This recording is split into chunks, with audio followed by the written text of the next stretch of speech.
Hello and welcome to yet another series of Chatterbox Conversations. And as always, we have another industry expert with us today, and we are very excited to have him on our show. So we have Matt Watts, Director, Strategy and Technology at NetApp. Welcome, Matt. Hi, good to be here. Thank you, and thank you for taking time out and speaking to us. Pleasure. So Matt, we'll be talking about some industry things, but first of all, our viewers are keen to know about yourself.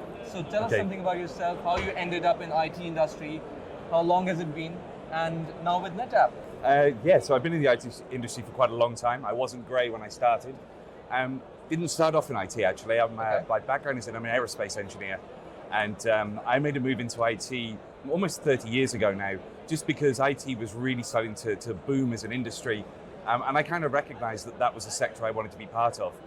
So I came into the IT sector. I've run teams of support engineers, I've managed consultants, I've run IT outsourcing contracts, I've been in business development, and I joined NetApp nearly 15 years ago. Tell us something about, since you're into IT industry now and you're not into aviation, so tell us something about the current industry trends. How do you take them at NetApp? So I think it's kind of fascinating at the moment, because if we look back probably more than 5 or 6 years ago, the trends were around capacity and performance and people looking at efficiency and some of the newer applications. Right now, if you think about what's really influencing the industry, it's technologies like blockchain. How do we start to democratize the use of blockchain in different industries? How do we start to use and exploit IoT, which is kind of linked to 5G as well, because with 5G we can expand the possibilities with IoT, and then that rolls on to AI.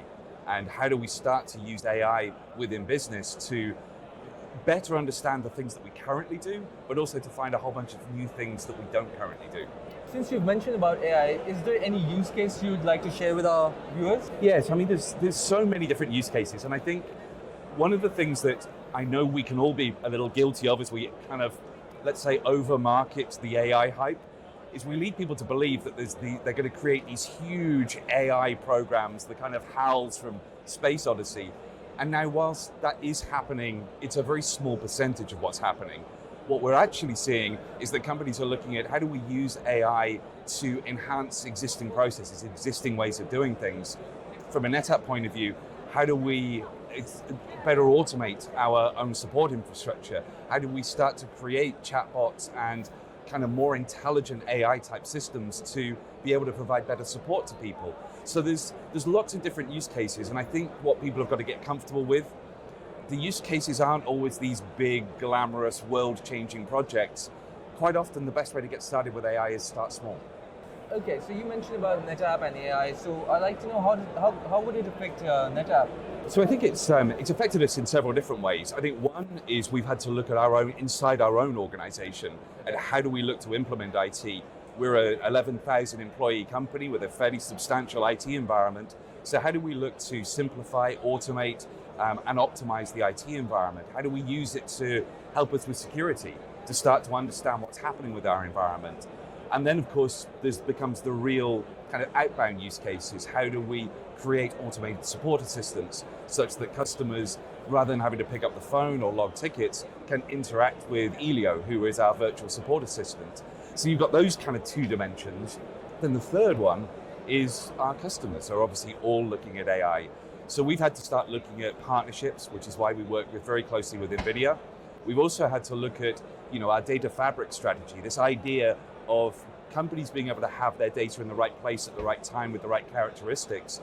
And when we think about AI and IoT, it's about how do we start off with data that might be on the edge, how do we bring that data back to the core, and then how do we take that data out to the cloud, either to archive it or to tap into the resources. So it's affected us internally as an organization, it's affected us externally in the way that we bring solutions to market and the way that we engage with customers. Okay, that's great. So I'd like to have your thoughts on how do you think the IT industry is progressing? So this is a really interesting one, because we are all humans, and it is inherent in us that we don't like change. And that's actually a really unfortunate characteristic when we think about where we are with IT at the moment, because we are in an unprecedented time of change. So I think there's several things that are happening. I personally think about what I do every year with a view to how do I make my role almost redundant next year. Oh, okay. Because my view is that if I'm just doing the same thing year over year over year, how am I creating new value or new opportunities? So I'm always thinking about what is it that I can stop doing because we can automate it, or we can kind of get it out to other people to do as a part of what they do, and how do I keep moving on? How do I keep advancing my knowledge and my skills? So that's kind of one facet to it. And I think then the other facet to it is everything is defined by data. Right. Everything.